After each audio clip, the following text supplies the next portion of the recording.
Hey, what's up, everyone out there? Thank you so much for tuning into another Addicted Fishing podcast. It's been a couple weeks since we've been in here, but we've been doing pretty good at getting these episodes out. Make sure you guys let us know if you guys want to hear more of these podcasts, and we'll try to make a better effort to get in here. I think we just broke like 500,000 downloads of our podcast, which is pretty freaking cool. That is really neat. Yeah. Hi, everybody. We're back. We're back. We're back. We've been running amok. We have. We've been doing a lot of stuff. We've been filming like crazy. Well, Jordan has. All of us really have been doing a lot of filming lately, a lot of content for you guys. Especially, yes. It was a big team effort. We had a lot of big trips, at least 4 trips where all of us were included, which is very rare these days. Some really cool ones. We have some cool ones coming. We have a Florida trip, peacock bass trip coming. We have a land shark trip that's coming that's going to be epic.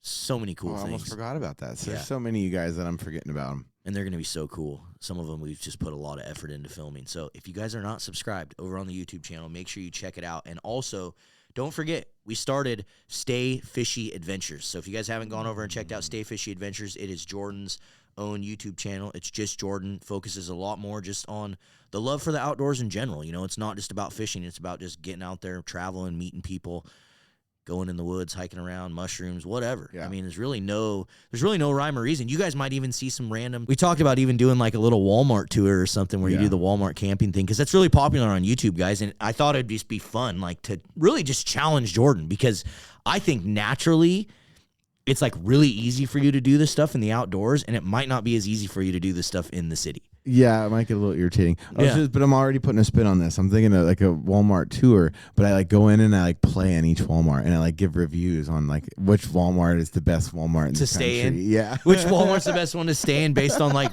food that's next to it and stuff, different locations. By the consistency of their Slurpee machines. And well, if you didn't know, the president of Walmart actually puts out a statement. It's actually on Walmart's website. He allows campers to stay in Walmart parking lots across the country for one night.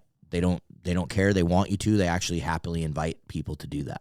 There's not many you ever will go by and not see somebody doing it. Yeah. There's the local one just up the road here in Woodland, Washington. It's always somebody that is very grateful in all rural areas like this. You know what I mean? Yeah. I'm sure there's a lot more Walmarts they probably have abolished that statement. Probably. You know what I mean? Probably. But it's cool because it's a cool thing that they do. There's not very many places you can go camp for free in this country anymore. No, it's funny. Like, I'll watch Mav's videos, you know, and he's like sitting there in the parking lot. Literally, like, he has one where he's cooking like a Wagyu steak in a freaking Walmart parking lot. And there's like people walking by, like, and I'm just like, dude, you're cooking like an $800 meal right now in a Walmart parking lot. It's pretty funny. But I think that's kind of intrigues people. I think it really does. People are like, this guy's crazy. Yeah, when I told you on the phone earlier, but tell these people, like the other day I was stopped and got dinner at this place, you know, nearby.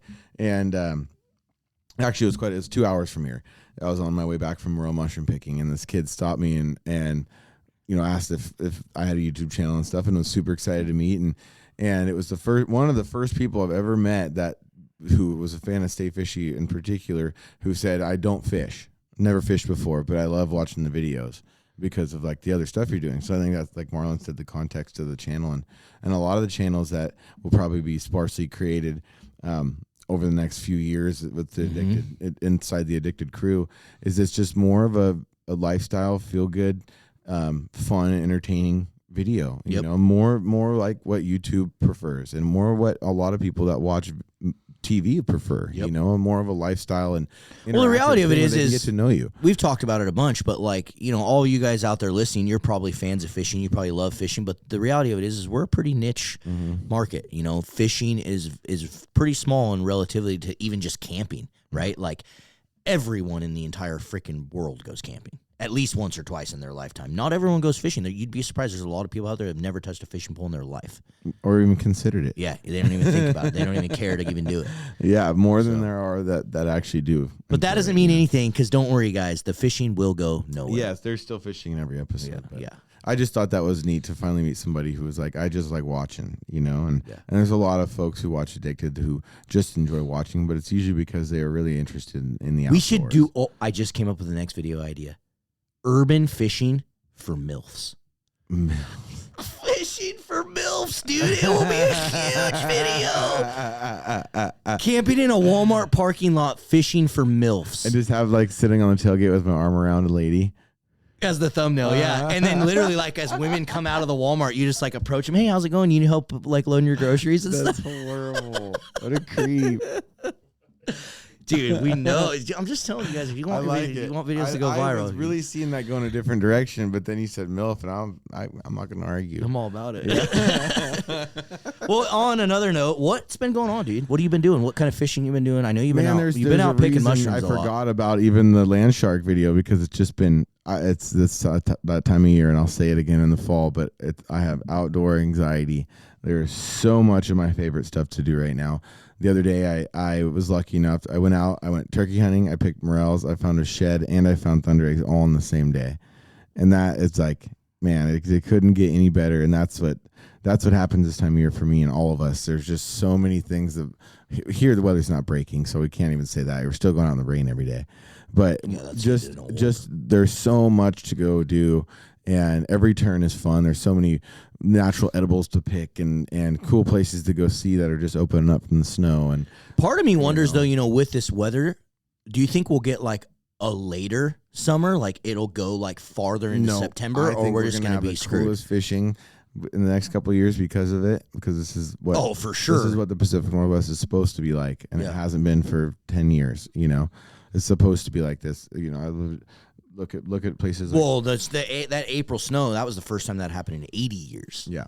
So for those of you who are listening on other parts of the country, we got 6 inches of snow almost at the end of April, and in the valleys and on the coastline and stuff. And it was just, and we were out steelhead fishing in it, and it was very wild to see. But for our fish, it does a lot for their survival. I can't, after how good of a steelhead season we had this year, the way that these fish are getting to spawn this year, and the success rate that they're going to get with the cold. Well, think about all these runoffs, dude. God. Like, we just had all those out-migrating fish, and then we just had a massive blowout. Like, that is so good for the fish. Covers them up, hides them from predators. It's just, but, so, been trying to stray away from the salmon and steelhead stuff a little bit. We've been doing a lot of trout fishing, of course. It's stalker trout season, so we like to support that and get people into that and get that youth and those people who are just beginning to learn how to fish. We're going to have WDFW on, I think, actually next week. Like, one of the guys who actually organizes the trout derby is going to come on and talk to us about just the trout fishing and stuff. Now that we caught a tagged one. Yeah. That's awesome. Yeah. That's so cool. Yeah.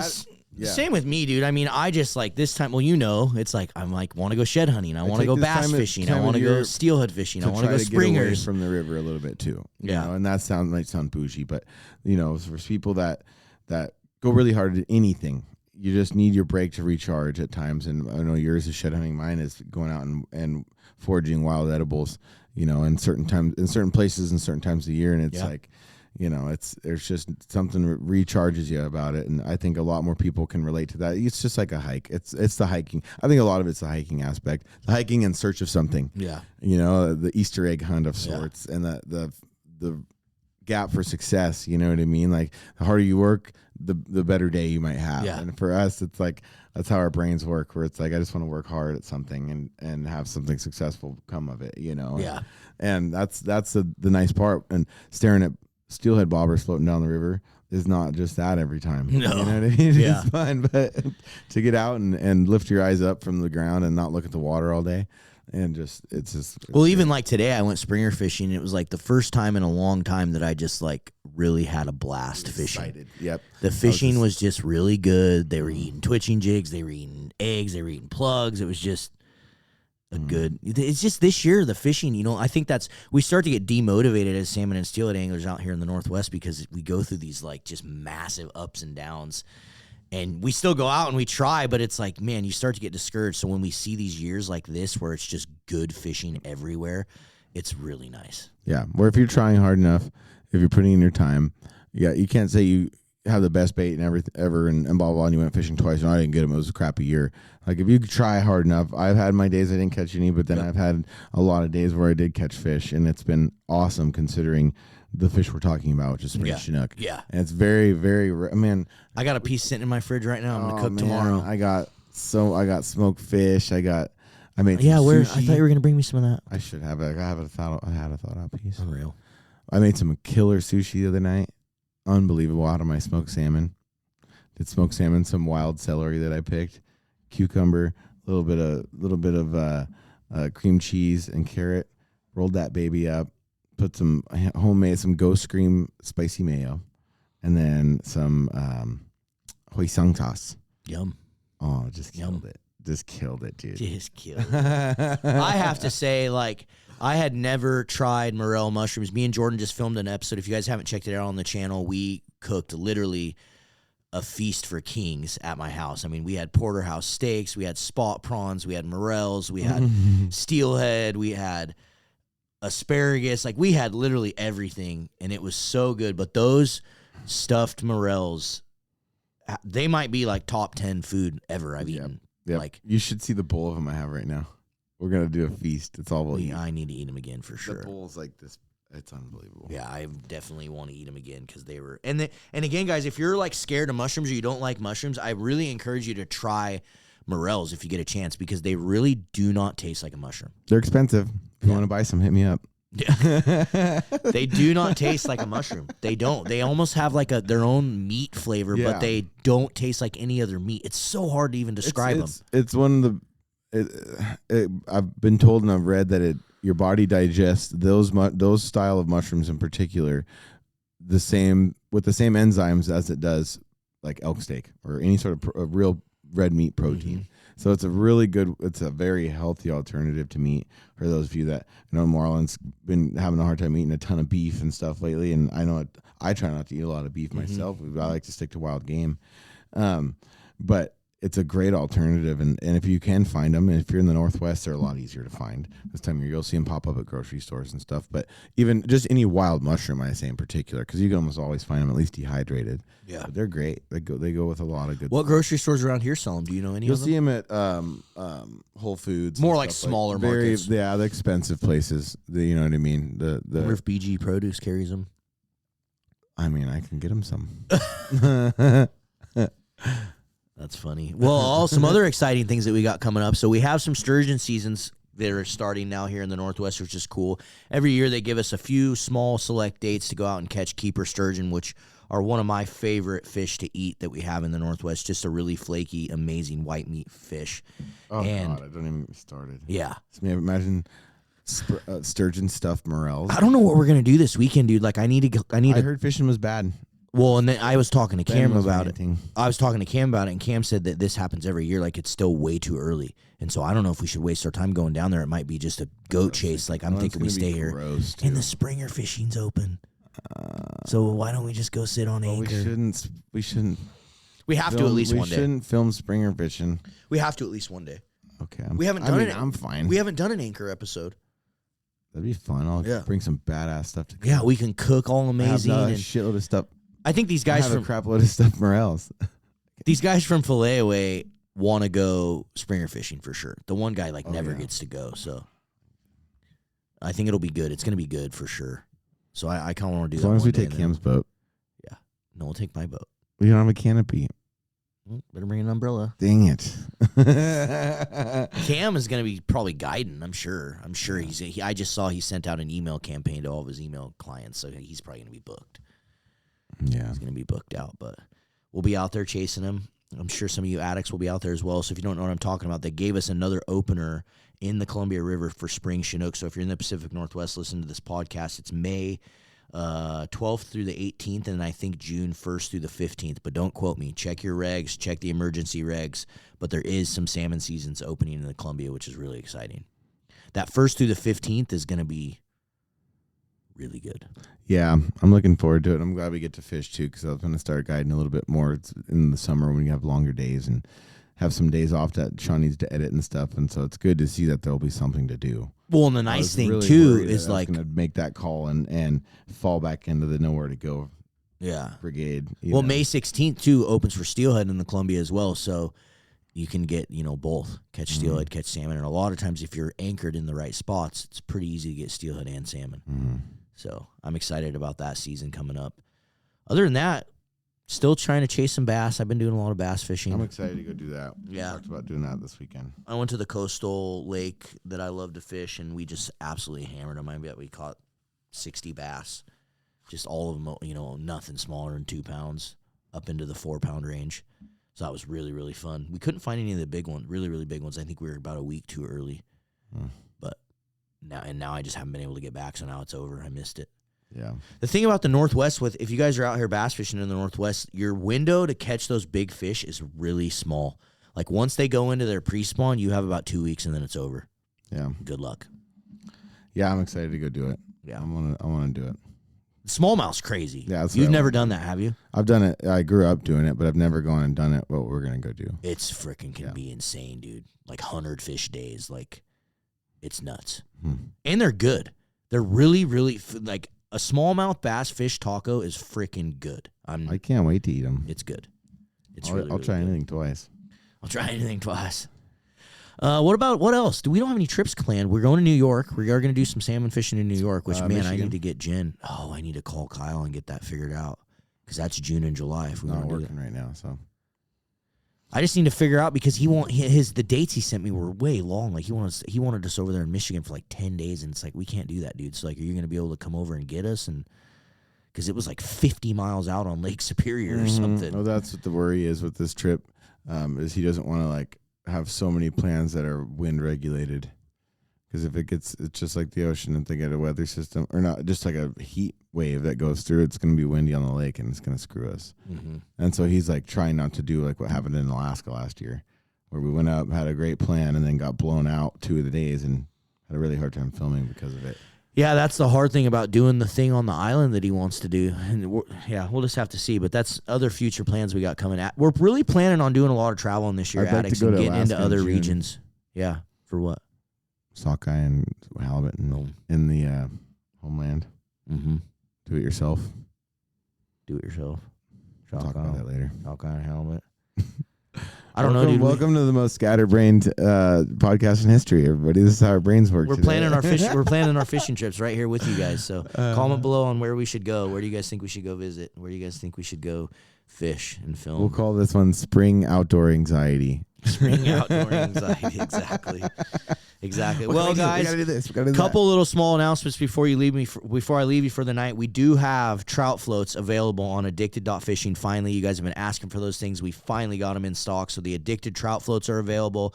We got new steelhead floats in there. We have JT's official chrome dipped flashers in stock. The 360 flashers, fully chrome dipped. They are absolutely insane mirror finish. Probably going to be the best flasher out on the water this year. It just, the amount of flash the thing flows, the amount of flash that it throws out is ridiculous.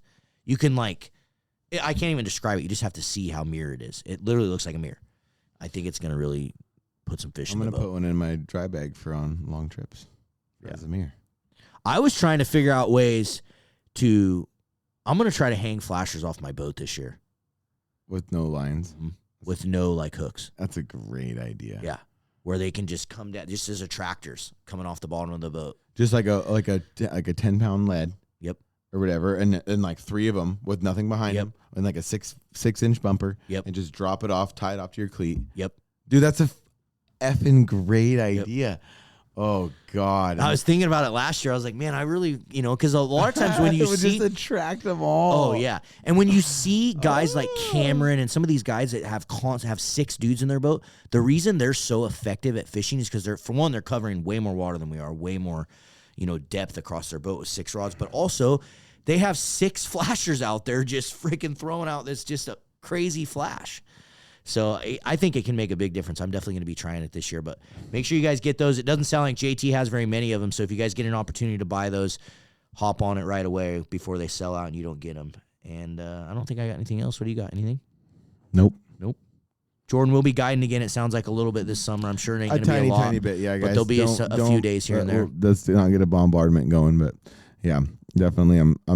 My point was I'm looking forward to getting to do some salmon fishing in the big rivers and stuff this year. So cool. But yes, we appreciate you guys. Maybe some hovering. Mostly that. Yeah, I'm not gonna sit on anchor. Sorry, but I don't have the patience for that. Exactly. All right, everyone. Well, thank you so much for listening to the Addicted Fishing Podcast. We appreciate every single one of you. Don't forget, make sure you subscribe. We're on Google Podcasts. We are on Apple. We're on Spotify. All the different platforms. We appreciate you, and we'll see you on the road. Later, everybody.